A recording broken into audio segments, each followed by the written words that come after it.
शैलेंद्र सिंह और आप देख रहे हैं हमारा यूट्यूब चैनल शब्द शैलेंद्र सिंह। आज हमारे साथ हैं रश्मि सिंह जी, जो समाज सेविका हैं और इनका अपना एक संगठन है वुमेन आर्मी के नाम से, सही है ना?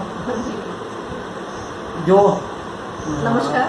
आप लोग 3 लोग मिलकर चला रहे हैं? नहीं सर, हमारी टीम में तो करीब 20 लोग हैं। अच्छा। और मुख्य हम लोग 4-5 लोग हैं, जो जिसमें एकता खत्री जी, ओम सिंह जी, रुचि रस्तोगी जी, राधा रस्तोगी और मैं स्वयं। अच्छा, तो सबसे पहले आप इसी के बारे में बताइए कि वुमेन आर्मी जब शुरू किया था तो क्यों और कैसे शुरू हुआ? एक्चुअली सर, जब हम लोगों ने इस चीज़ को शुरुआत की तो दिमाग में कहीं ना कहीं एक चीज़ ऐसी थी, क्योंकि सभी अपने अपने क्षेत्र में कुछ ना कुछ कर रहे थे पहले से, जो भी हैं हमारे साथ जुड़े हुए मेंबर्स हैं। तो फिर हम सबका मन हुआ कि कुछ हम लोग ऐसा करते हैं जो एक संगठित रूप से कुछ किया जाए, क्योंकि ये स्वाभाविक है और हमारे सबके मन में ये चीज़ आई कि अकेले करने से ज़्यादा बेहतर है कि एक संगठित रूप से या इकट्ठा होकर अगर हम कोई चीज़ कोई मदद कहीं पहुंचाते हैं तो वो एक ज़्यादा तरीके से, हाँ, ज़्यादा फलदायक होगा, ज़्यादा लोगों तक पहुंच सकती है वो मदद। तो बस एक यही मन में विचार था और एक तरह से अंडर प्रिविलेज्ड वुमेन्स और किड्स को ध्यान में रखते हुए हम लोगों ने इस चीज़ को सोची। लेकिन बस ये है कि परिस्थितियाँ जैसी हमारे सामने आती गई और हम लोग आपका कैसे है? आप अपने बारे में बताइए कि कहाँ से हैं, कैसे आपने समाज सेवा शुरू की? हम मुख्यतः लखनऊ से ही हैं, लखनऊ से ही हमारी पढ़ाई लिखाई है। लेकिन बस ये है कि एक पारिवारिक पृष्ठभूमि कह लीजिए या परिवार का सहयोग कह लीजिए, ये भावना थी मन में। और आसपास लोगों को करते हुए देख के बहुत इंस्पायर भी होते थे कि हाँ, कुछ ना कुछ करना है जीवन में। सुबह उठ के और एक रूटीन काम करना हर इंसान करता है और शायद पृथ्वी का हर प्राणी करता है अपना रूटीन, लेकिन ये था कि उससे हटकर कुछ किया जाए। वो आत्मिक संतुष्टि भी देता है और कहीं ना कहीं लोगों तक अगर 1% भी मदद पहुंच पाती है, ये भावना मन में थी और बस इसी चीज़ को मन में लेकर छोटा मोटा सा सहयोग स्टार्ट। आपने पढ़ाई के समय से कुछ समाज सेवा में रुचि थी? जी, पढ़ाई में एक्चुअली मैं कॉलेज स्कूल टाइम से ही मेरी एक्स्ट्रा करिकुलर एक्टिविटीज़ में बहुत ज़्यादा रुचि थी। आपका NSS है और इन सब चीज़ों में मैं बढ़ चढ़ के हिस्सा लेती थी, हर प्रतियोगिता में और हर उसमें मैं लगभग एक तरह से अच्छे सर्टिफिकेट मुझे मिले हैं उसमें। तो ये भावना मन में थी और बस जब एक थोड़ा माहौल मिल गया तो उस चीज़ को थोड़ी सी प्रगति मिल गई। क्या सोचा था स्कूल के समय में कि क्या आगे बनना है? स्कूल के समय में मैं ऑनेस्टली बताऊँ, एक एवरेज स्टूडेंट रही मैं हमेशा से, और स्कूल में और कॉलेज में हमेशा पॉपुलर रही। सभी मुझे बहुत अच्छे से जानते थे, टीचर्स और प्रिंसिपल्स हर जगह मुझे बहुत अप्रिशिएट करते थे। लेकिन चूँकि ये एक डिसएडवांटेज भी मैं मानती हूँ और कहीं ना कहीं अपने व्यक्तित्व के लिए एक अच्छा पॉइंट मानती हूँ, जब आपका दिमाग हर तरफ फैला हुआ होता है तो ये मेरा मानना है कि शायद आप किसी एक चीज़ पे बहुत ज़्यादा फोकस नहीं कर पाएंगे।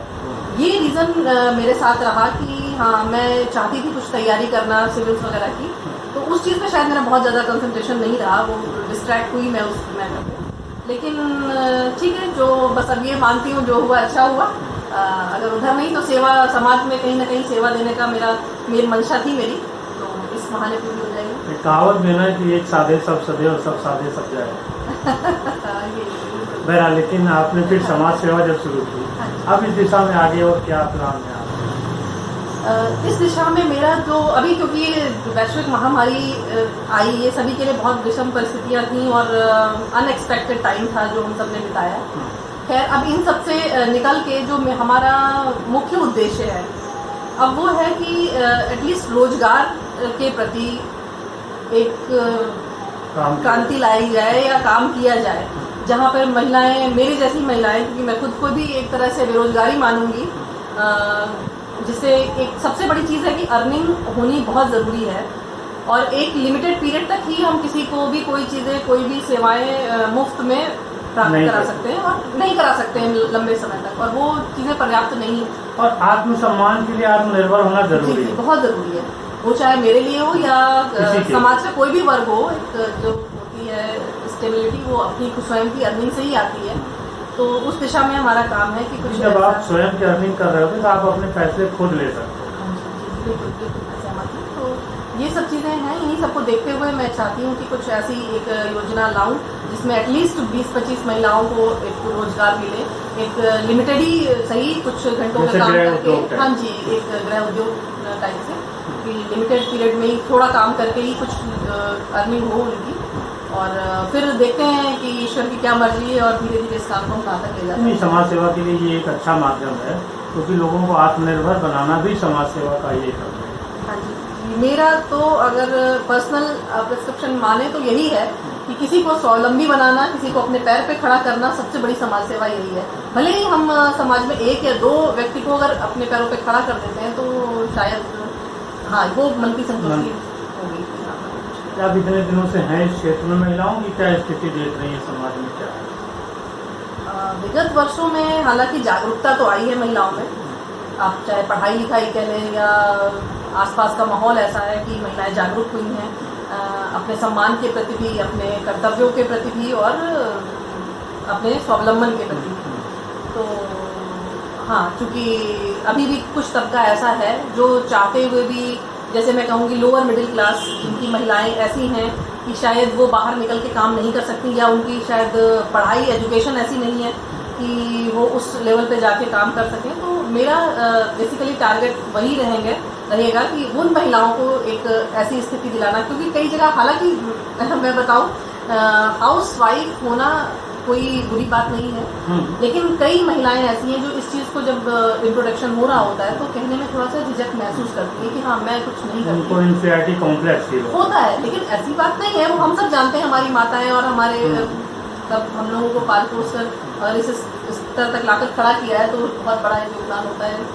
तो बस मेरा लेकिन ये रहेगा कि मैं उन लोगों को अपने साथ जोड़ूँ कि हाँ उन्हें भी ये महसूस हो कि मैं घर में रहते हुए भी इतना कर सकती हूँ कि अपना या अपने बच्चों के शौक पूरे कर सकूँ, तो एटलीस्ट इतना तो वो अपने लिए कर सकें। अभी जब ये आपदा कोरोना काल चल रहा था, आप अपनी टीम के साथ लखनऊ की सड़कों पे थी, लोगों की मदद कर रही थी, कुछ बताइए कि लोगों की जब आप मदद करती हैं आपको कितना सहयोग मिलता है, और जिनको आप सहयोग कर रहे होते हैं वो आपसे कैसे उनकी आपूर्ति हो जा सकती है, उनकी आवश्यकताएँ पूरी होती हैं? ये एक विशेष प्रश्न है सर। एक्चुअली होता ये कि मदद हमें तो कहीं से अलग से नहीं प्राप्त होती है, क्योंकि हमारे ग्रुप के कुछ लोग हैं जो आपस में, जो हमारे मेंबर्स हैं, हम लोग ही अपना कंट्रीब्यूशन कर लेते हैं कि जिस हिसाब से जो भी मदद है। कुछ एक हमारा मिनिमम कंट्रीब्यूशन है जो मंथ में हम करते हैं, लेकिन फिर हम ये देखते हैं कि अगर हाँ इस जगह पे कुछ ज़्यादा ज़रूरत है, उससे नहीं कंप्लीट हो रहा है, तो हम लोग उसमें और योगदान देते हैं। लेकिन हाँ किस तक मदद पहुंचानी है ये हम लोगों को किसी न किसी सोर्स से पता चल जाता है कि वो जेन्युइन है आदमी, जिसे इतने दिनों से समस्या है राशन की, या कोई घर में काम करने वाला नहीं है, बीमार है, ऐसा नहीं। तो कोशिश करते हैं हम 1 महीने का राशन या उनको हेल्थ सप्लीमेंट्स या हेल्थ से रिलेटेड कोई ऐसी चीज़ें जो फ्री में उनको, जैसे सरकारी अस्पताल है जहाँ पे सुविधाएँ मिल सके उन्हें, वो सब मुहैया कराना या एडमिट कराना, इन सब तरह की चीज़ों में थोड़ा सा सहयोग करें। तो जब आप उन लोगों से मिलते हैं तो वो क्या बताते हैं अपने बारे में, कैसे उनके हालात? ऑब्वियसली सर, क्योंकि जब हम मिलने जाते हैं तो खुद ही पीड़ित होता है परिवार, दुखी होता है, तो समस्याएं तो हैं उनके सामने। हालांकि ये देखने वाली चीज़ें होती हैं कि हम लोग कितना हल कर सकते हैं उनकी समस्याएं, और उस समय थोड़ा सा कष्ट भी होता है कि ईश्वर जल्द से जल्द उबारे इन परिस्थितियों से। एटलीस्ट आदमी कुछ नहीं तो सब्जी का ठेला लगाकर ही अपनी जीविका तो चला लेता है सर। अदरवाइज इस समय लॉकडाउन पीरियड में थोड़ी सी प्रॉब्लम्स फेस करनी पड़ी परिवारों को, वो चीज़ें हम लोगों ने देखी हैं और महसूस करनी चाहिए। कुछ आपकी और हॉबीज़ हैं इसके अलावा? हाँ, जैसे मैंने पहले भी आपसे कहा कि मेरी एक्स्ट्रा करिकुलर एक्टिविटीज़ में रुचि रही है, तो मैं पेंटिंग, डांसिंग, थोड़ी बहुत बाथरूम सिंगिंग इन सब चीज़ों को मैं वरीयता देती हूँ जब भी मुझे मौका मिलता है। कुकिंग में भी नई नई चीज़ें थोड़ा ट्राई करती रहती हूँ। पर्यावरण के लिए भी आप लोग काम करते हैं? हाँ, पर्यावरण के लिए सर जैसे कि काफ़ी समय से मुहिम चल रही है और लोग बहुत जागरूक हैं, वृक्षारोपण तो किया ही जा रहा है लगातार। मैं देख रही हूँ 2-3 वर्षों से बहुत ज़्यादा इसमें क्रांति तरीके से आई है और हर आदमी अपने स्तर से इसमें लगा हुआ है। साथ साथ पर्यावरण का अर्थ जो मुझे समझ में आता है वो सिर्फ प्लांटेशन नहीं है। पर्यावरण हमसे, आपसे, हमारे इर्द गिर्द हर चीज़ों से बन रहा है।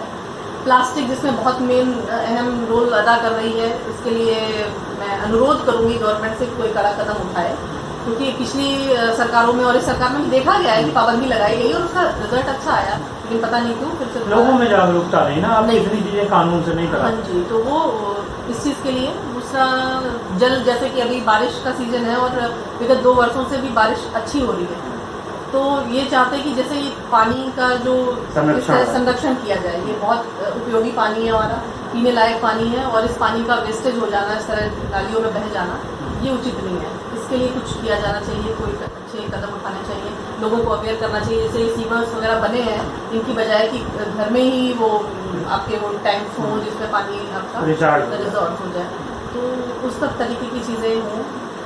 कुछ पेपर वगैरह का मैंने देखा, अभी मैंने पे कुछ चीज़ें होती हैं सर कि हम अपने बच्चों से भी सीखते हैं। अच्छा। हाँ जी, जैसे कि कॉपी के पीछे लिखा होता है, एटलीस्ट अभी जैसे 2 सालों से स्कूल नहीं खुल रहे हैं, तो मेरे बेटे ने ये चीज़ मुझसे कही कि माँ, इसके पीछे लिखा हुआ है कि ये रिसाइकिल होगा कि नहीं, ये रिसाइकिल होगा या नहीं, और इस पेपर का हम दोबारा कैसे यूज़ कर सकते हैं। तो बाबा ने मुझे स्टडी करते समय ये जो जिस पेज पे मैंने सम सॉल्व किए थे उस पर मिटा कर और कहा कि फिर से इसी पेज पे काम करो। तो ये तो माँ, इस तरह पेड़ों की कटिंग नहीं होगी और पेपर, तो ये चीज़ें मुझे भी बहुत अच्छी लगी सुनने की, कि बच्चे के दिमाग में भी ये चीज़ें हैं, और हम इस तरह बोले खाली कि पेड़ों को ना काटें या वो ना करें, वो चीज़ें समझानी पड़ेंगी, बच्चों को जागरूकता बच्चों में लानी पड़ेगी। तो वो चीज़ें भी मुझे लगी। तो पर्यावरण से मेरा थोड़ा सा अनुरोध जो समाज से और लोगों से है वो यही है कि अपने अपने स्तर पे देखें, बहुत चीज़ें हैं जो हम कर सकते हैं, तो शुरुआत कहीं से भी करें, कभी देर नहीं होगी। तो साथियों, ये थी रश्मि जी के साथ हमारी बातचीत। रश्मि जी का एक शौक छूट गया है, वो हम अगली बार उनको जब पकड़ेंगे, उन्होंने सिंगिंग के बारे में बताया है, अगली बार हम लोग रश्मि जी का गाना सुनेंगे। हैशटैग कहा था कि मैं बाथरूम सिंगर तो इसलिए कि अगली बार वो तैयारी करके आएंगे। हाँ, ये वादा है। जी बहुत शुक्रिया आप सभी का, और रश्मि जी आपका बहुत बहुत शुक्रिया।